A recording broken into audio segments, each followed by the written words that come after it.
Ayun. So, alam mo, bukod sa kulang sila sa nurse dito, ang tagal. Dahil siguro sa kulang, yung mga nurse dito. Katulad ngayon, maghapon na kami dito ha. Tinan nyo naman yung dextrose ng lola ko. Ayan o. Yan pala kami nababawas. Kasi paulit-ulit na lang kami na pinapaayos namin yung dextrose niya. Kasi ito yung dextrose niya o. Ayan o. Ayan. Paano nga abante? Excuse me lang. Ayan o. Ayan. Nakatiko na siya. Ayan o. O, paano dadali din yung dextrose? Diba? Kaya pinapaayos ko sa kanila. Naghihintay na ako siguro nasa 3 minutes, nasa 5 minutes na ako naghihintay. Hindi pa ako bumabalik. Mamaya-maya ako babalik. Ayan. Kasi pwede naman nilang sabihin na, babalik po ako dyan. Sige po, ayusin po after mga 3 days. At least alwera po. Yun lang naman yung akin. Ayan. Ayan no? Hindi ko naman ako paano ko ayusin. Kasi kung pa ako yung ayusin yan, hindi na ako mag-uutos sa kanila eh. Bababa na naman yung baby niya.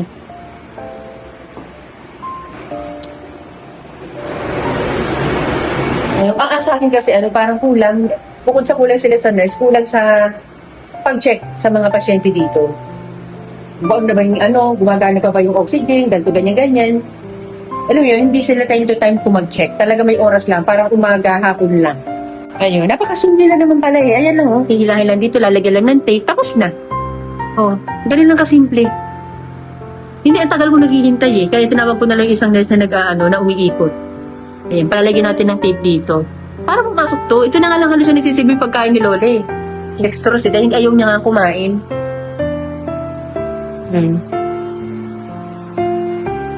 Ako kasi chillers, alam ko naman na nasa public hospital kami. Pero ako talaga medyo may katarayan talaga ako. Pag alam kong medyo palpal, yung galawan, yung tipong sasabihin sa akin, nasa sandali lang may ginagawa ko, maghihintay ako. Pero yung tipong 5 to 10 minutes na ako naghihintay, parang mali yun. Pwede naman nilang sabihin, di ba na, ma'am, 1 taon ho bago ko po ayusin yung dextrose ng lola nyo. Mga ganun, para aware po ako. Di ba? Yun lang naman yung sa akin. Buti naman naayos na kaagad kasi hindi ko na hinintay yung dun sa may dun sa may information. May umiikot kasi ng mga nurse dito.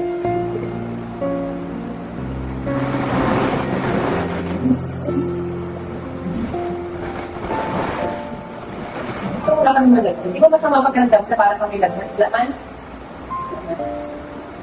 Ang ganda na naman ang dugo mo eh. Pag 170 ka na naman, okay na naman.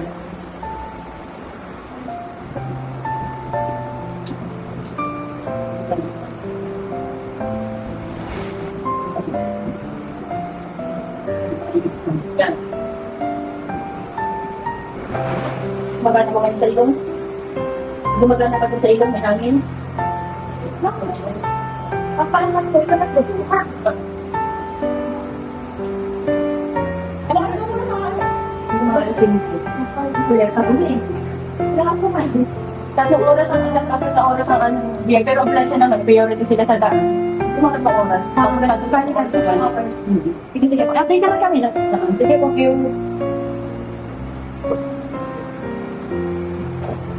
Tapos siya na lola, sa paso na. Paso na. Huwag ka na masyadong aangat na maibig ha. Tama, lang kami bibig. Kunti lang.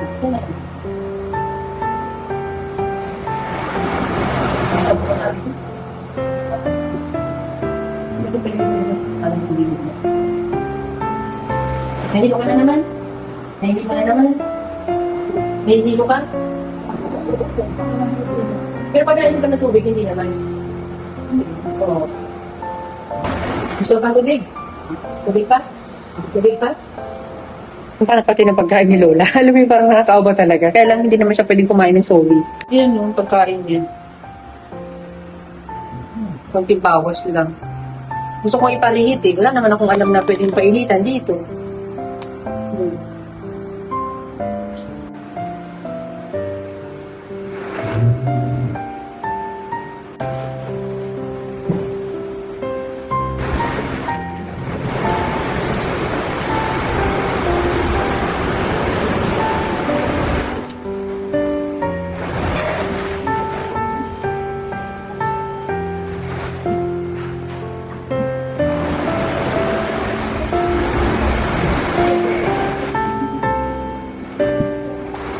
Dito lang kami. Ang oras po ay 10:30 na. Pero wala pa rin yung dugo. Sana ano na yun, kung pabalik na. Hindi pa rin siya kumakain. Nag-saray na siya, tapos tinurukan siya ng pag ng dugo. Kasi nga, dumudugo sa loob na siya.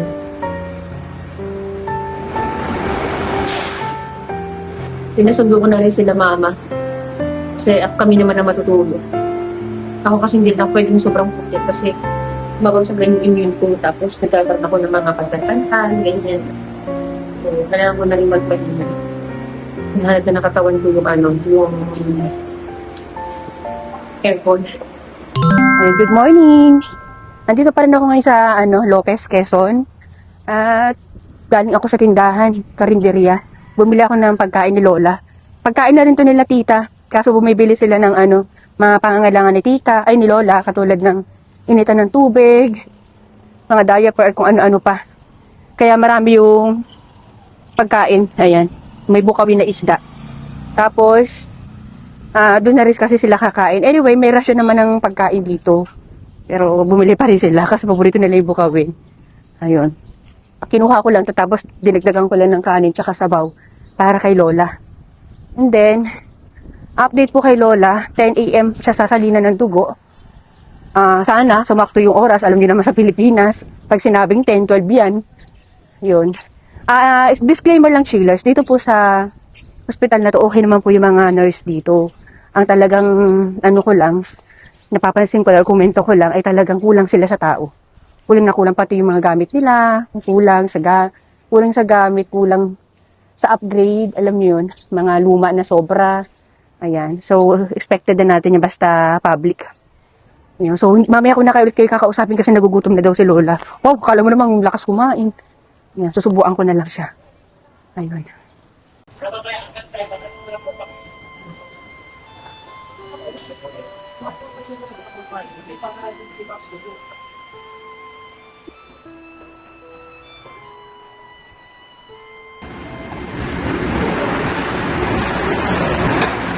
Ay, hindi ko lang pagkain mo lahat. Nire-ready ko lang po yung food mo. Gawin mo, gawin mo. Nagkakain mo siya. Tingnan mo naman. Tingnan mo na lang sa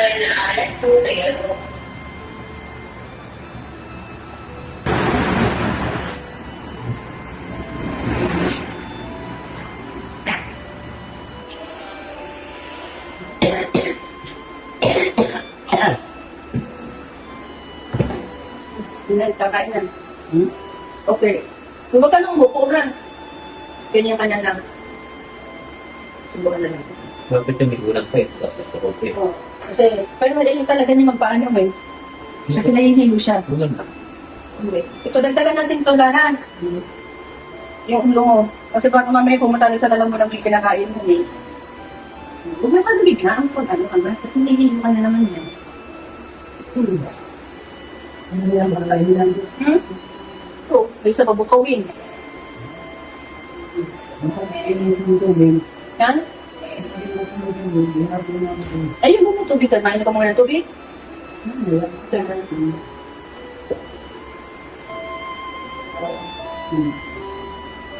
Dahan-dahan lang bibigyan ng pagkain.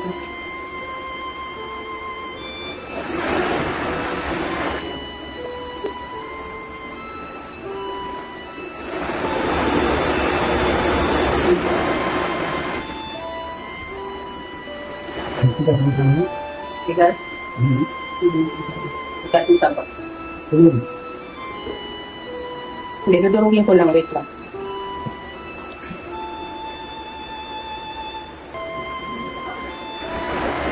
Bigas kanin. Ha? Bigas kanin? Pag-usabaw na lang muna. Ikaw ang lalagyan mo na kanin, ha? Tapos pala, nagdulugo ka na naman. Bilib din. Hindi tayo yun. Ha? Hindi tayo yun. Huwag na ganyan na yun. Sige. Hindi mo na. Ayaw mo nito? Napabila akong lugaw. Gusto mo may lugaw din sa baba eh. Magpapita. Matigas? Paano ito malamang ko? Ilulura mo lang? Oo. Tubig? Ano ba siya kami? Gusto ko? Gusto nyo dito po yung babalik. Wala nga. Dapat pala yun talaga, no? Hindi na.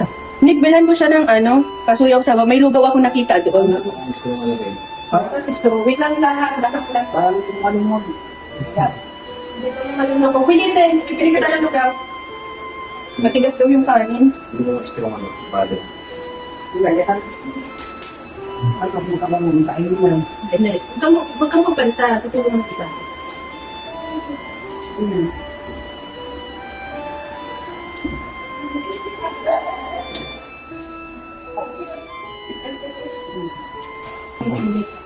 Ito lang ang galing. Bibilihan na kami ng lugaw kasi matigas daw yung kanin. Sabi. Hindi daw niya malunok. Tapos, suggest ni Nick, bilhan na daw ng straw. Tama nga naman. Hindi rin namin naisip yun eh. Mapabila ako ng straw para hindi kami hirapan inumin yung tubig mo. Bale, alam din ng doktor na hindi siya pwedeng kumain ng solid food. Ito lang ang kanin. Ang sarap na. Oo. Parang nilang. Ang nila po. Okay. Ayun. So, hinihintay niya sila mama. Saka si Tita Mini. Kasi marami na daw siyang ihi. Ayun naman sa akin magpapalitan diaper. Si Tita Mini na lang daw. Okay, andito na ang totoong nurses. Charot. Ayan. Ayan na si Tita. Papakainin niya si Lola. Siya na rin magpapalit ng diaper. Napili talaga kami ng Mga gamit-gamit. na nag-grocery na kami. Parang gamit kami natin. May binili ako yung mamaya, yung sinigang may okrayon, may gabi. Paborito mo yun. Kami ate, doon kayo kumain ng sarap. Sarap na luto. Alam ko namin, nagbilasip pati ako at pinamisan na po. Nagsubo kami. Subo kami, sabi ko, kain na tayo. Ang kain sila kasi Nangihina na ako. Yung puyat pa, tapos hindi pa maganda yung kain mo. Hindi kami ng mga prutas-prutas. Ayan, mga potassium. Inira ako ng ganin. Nilura niya yung kanin. Ayun, no? Kasi nga matigas. Sigas. matigas ba? Ayaw niya. Ito na lang. Tinahirapan daw siyang inlunukin. Ay, binili din akong tawil dyan, mga bago may tawil ka. Pag nakakaupo ka na o tayo ka na, mapapaliguan ka na ni tita. Oo. Yan. Sakit ang liguan. Gusto ko lang sabunin mo yung lingkot. Yung pinangilin ka. Nakakagigil na. Pinangilin ko. Gusto ba ko? Yung pinadaw ang ihi niya. Gusto mo suman. Ayoko. Ng tawil. Yan. Try. Higupin mo yung sabaw mamaya. At pupunasan kita maya-maya. Okay. Hanggang dyan lang. Itong hindi na yan. So, ibig sabihin, pag naandito na siya, report agad natin doon sa kanya. Oo. Para doon sa isang tab na naman. Ayan, start na ng pagsalin ng dugo kay Lola. Bali, step by step lang muna, konti-konti lang muna, and then, obserbahan nila kung mag-rashes o kung ano man, tas stop, ganon. Ayan, yun po kasing dati kay Lolo ko, ang nangyari daw na parang dire-diretso lang. Ito hindi. Nahandahan. Sa wakas. Eh, kumain naman siya. Ilinis ko. Marami-rami rin yung nakain ano, te. Oo. Pero ipinilit kong pakainin ng kapura. Tsaka konting gabi. Tapos yung lugaw, sabaw, tubig. Baka malaman natin bukas, nagsasumba na dito si Lola. Dalawang peraso ng grapes. Oo. Yun. O, at Hindi least. siya masalinan. So, salamat sa mga relatives, sa mga anak, sa mga apo na nagbigay. Ayan. Nagkaroon ng laman tong yung tong tape, Nagtaas. Kung kailangan natin tubig, potassium. Oo, potassium. Pakita yung puyat. Ginayali ng luto. Yun yung kinakain mo. Mainit na ng tubig po, o bigla kami yaman dito. Pero ang gaganda ng mga plato namin. Kaya may mga pinggan-pinggan natin. Ano yan? Kasi, makalabas man dito si Lola, may ano pa rin yan. Kumbaga, lagi na rin siyang lagi na rin siyang aalagaan. Hindi na siya pwedeng yung kagaya ng dati. Kaya, nakaready na rin yung mga ganyan namin. Yung mga pinggan-pinggan, in case na kung ano naman ang sakit ng umano. Oo, kagagay na talaga. Alagay na kasi talaga siya eh. Ito na yung panahon ng pagbabalik. Yes. Ganun yun. Yan. Siya kaya yung maliliit. So tayo naman ang magbabalik. Yung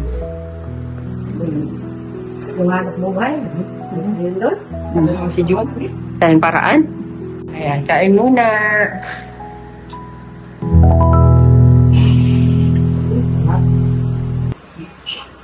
Ayan, kakauwi lang namin dito sa ospital. Ayan, nagbumili na kami ng isang higaan. Upuan, diretso higaan na yan eh. Parang folding bed. Tapos dalawang unan. Tapos diaper na Lola.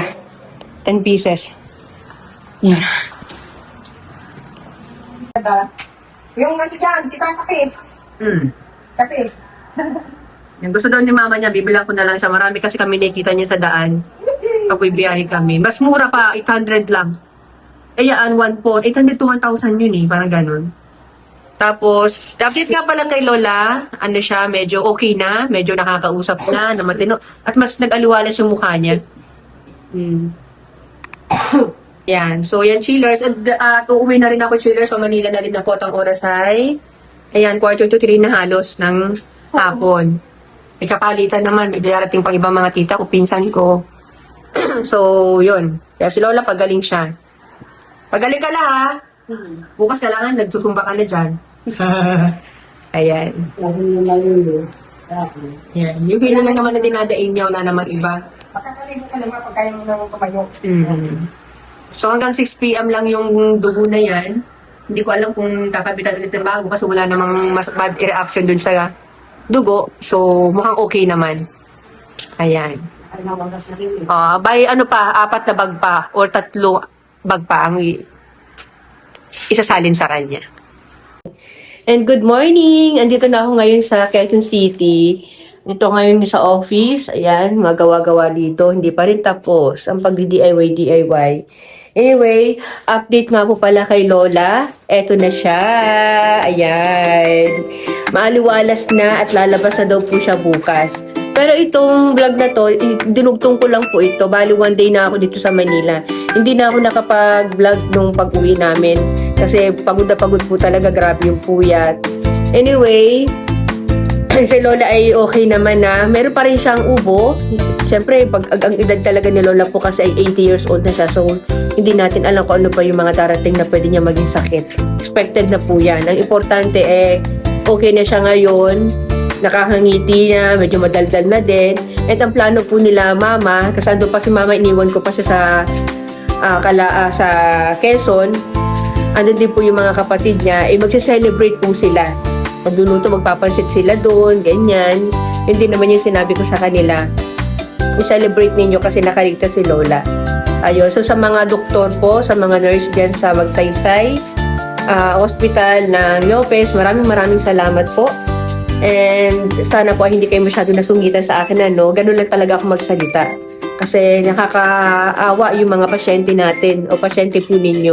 I mean, yun. And thank you for watching and see you on my next vlog. Back to work po sa agency, si Laxing Cheers. Bye!